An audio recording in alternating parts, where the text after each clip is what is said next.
Students, next topic is birth of Weimar Republic. ठीक है, तो वेमियर रिपब्लिक क्या है, इस चीज़ को आप डिस्कस करेंगे। The Weimar Republic was the German government from 1919 to 1933। Weimar Republic जो है जर्मन गवर्नमेंट कब से कब तक रहती है, 1919 से लेकर के 1933 तक। हे the period after the world war first until the rise of Nazi. ठीक है, कि मतलब फर्स्ट वर्ल्ड वार के बाद से लेकर के जब तक नाजी पार्टी हिटलर राइज नहीं हो जाता तब तक ये फॉर्म ऑफ गवर्नमेंट रहती। कौन सी? वेमियर रिपब्लिक। ठीक है, वेमियर रिपब्लिक। तो it was named after the town Weimar, क्योंकि फर्स्ट मीटिंग जो है नेशनल असेंबली की वो वेमियर में हुई थी। तो इसलिए इस मीटिंग को और मीटिंग होने के बाद जो गवर्नमेंट बनती है उसका नाम रख दिया जाता है वेमियर रिपब्लिक। ठीक है, so first world war. Now first world war, Germany fought the first world वार 1914 से लेकर के 1918 against the allied power England, France and Russia.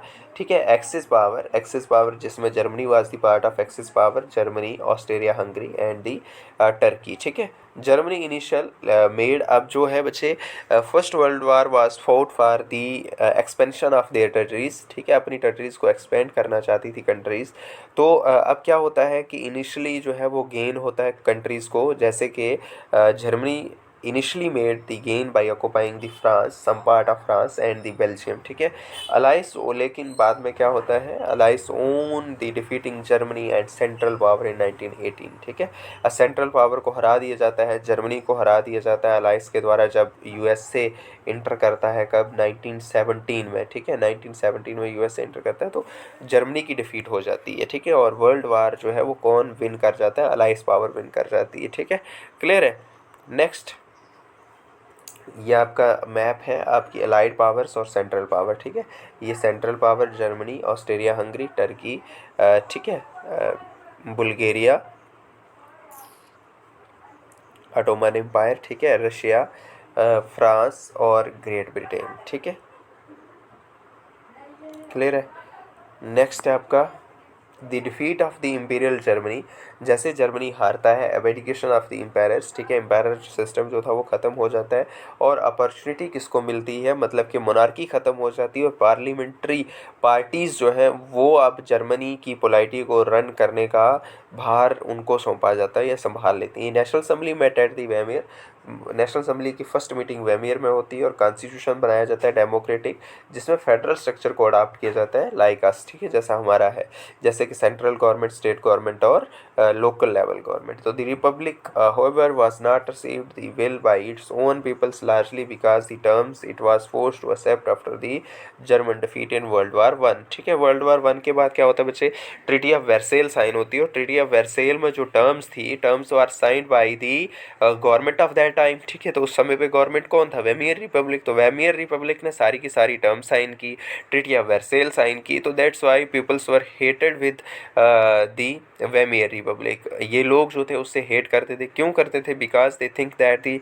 वेमियर Republic is responsible for all everything which happened with Germany. ठीक है, जो भी Germany के साथ हुआ है आफ्टर द वर्ल्ड वार और the defeat of the world war, तो कौन उसके लिए रिस्पॉन्सिबल है, वेमियर रिपब्लिक रिस्पॉन्सिबल है। That's why the peoples were not supported Weimar Republic. ठीक है, लेकिन देखिए अब ट्रीटी ऑफ वर्सेल क्या था, ट्रीटी ऑफ वर्सेल साइन किया था ना आफ्टर द फर्स्ट वर्ल्ड वार। ठीक है, 1919 में जो है ट्रीटी ऑफ वर्सेल साइन हुआ था। ट्रीटी ऑफ वर्सेल साइन हुआ था, it was the harsh humiliating peace treaty. ठीक है, हार्श और ह्यूमिलेटिंग पीस ट्रीटी थी जिसमें जर्मनी ने बहुत कुछ लॉस किया था। ठीक है, इट्स ओवरसीज कॉलोनीज़ को लॉस किया था, 10th ऑफ इट्स पॉपुलेशन। ठीक है, मतलब कि जब कॉलोनीज़ लॉस कर ली तो अब जो कॉलोनीज़ में इसकी पॉपुलेशन थी जो इसके अंडर थी तो वो भी अल्टीमेटली खो दी। ठीक है, 13% ऑफ इट्स टेरिटरीज, अपनी टेरिटरीज खो दी 13%। 75% ऑफ इट्स आयरन, ठीक है, 75% आयरन भी खो दिया अपनी कंट्री का। 26% ऑफ इट्स कोल, ठीक है, और 26% कोयल भी अपना जो है अपनी कंट्री से खो दिया।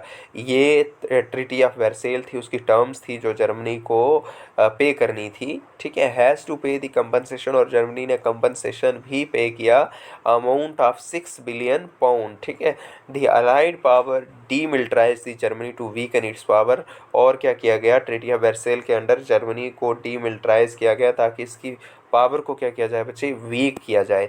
The allied armies also occupied the resource rich Rhineland, ठीक है, और अलाइड पावर ने, अलाइड आर्मीज ने क्या किया, also occupies the resources rich Rhineland, ठीक है, जो जर्मनी का पार्ट था राइनलैंड उसको भी ऑक्युपाई कर लिया, ठीक है।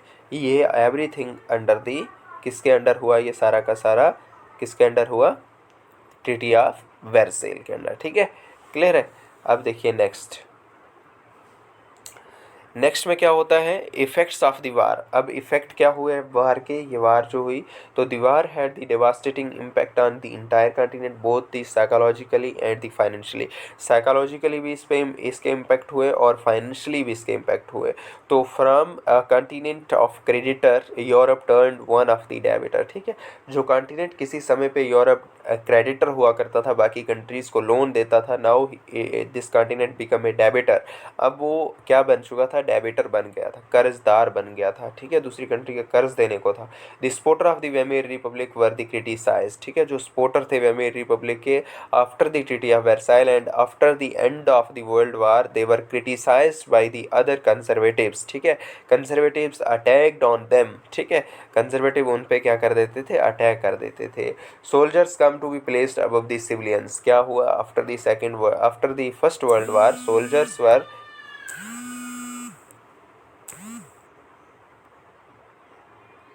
Soldiers were keep above of the civilian, ठीक है, सोल्जर्स को सिविलियन से ज़्यादा इम्पोर्टेंस दी जाने लगी, उनको ट्रंच में रखा जाने लगा। And the life of the trench was very miserable life, ठीक है, बहुत बुरी लाइफ होती थी, like the corpse in the grave, ठीक है, जैसे कि एक डेड बॉडी होती है उसको कब्र में डाल देते हैं, तो उसी तरीके से उनकी लाइफ होती थी, ट्रंच में उनको रहना पड़ता था। एग्रेसिव, जब उनके जो इनिमीज़ होते थे, कभी शेलिंग होती थी, कभी गैसिंग के थ्रू उन पे हमले होते थे, तो इस प्रकार की सोल्जर्स की लाइफ थी। एग्रेसिव वार प्रोपोगेंडा, उसके बाद एग्रेसिव वार प्रोपोगेंडा था, national honour become the important, ठीक है, नेशनल ऑनर जो था वो इम्पॉर्टेंट बन चुका था। दी फ्रैगल डेमोक्रेसी कुड नॉट, और ये जो फ्रैगल क्या होता है बेटा, जो ज़्यादा सर्वाइव करने वाला कोई आइडिया ना हो, जो ज़्यादा सर्वाइव करने वाली चीज़ ना हो, डिस्ट्रॉयबल थिंग को कहते हैं फ्रैगल, ठीक है, दी आइडिया विच इज़ डिस्ट्रॉयबल। तो डेमोक्रेसी जो था एक डिस्ट्रॉयबल आइडिया था, ये डिस्ट्रॉयबल गवर्नमेंट थी, could not survive and led to instability in Europe, ठीक है, ये अच्छे से सर्वाइव ना कर सकी और पूरे यूरोप में क्या देखने को मिलती है, इंस्टेबिलिटी मिलती है after the second world war, ठीक है।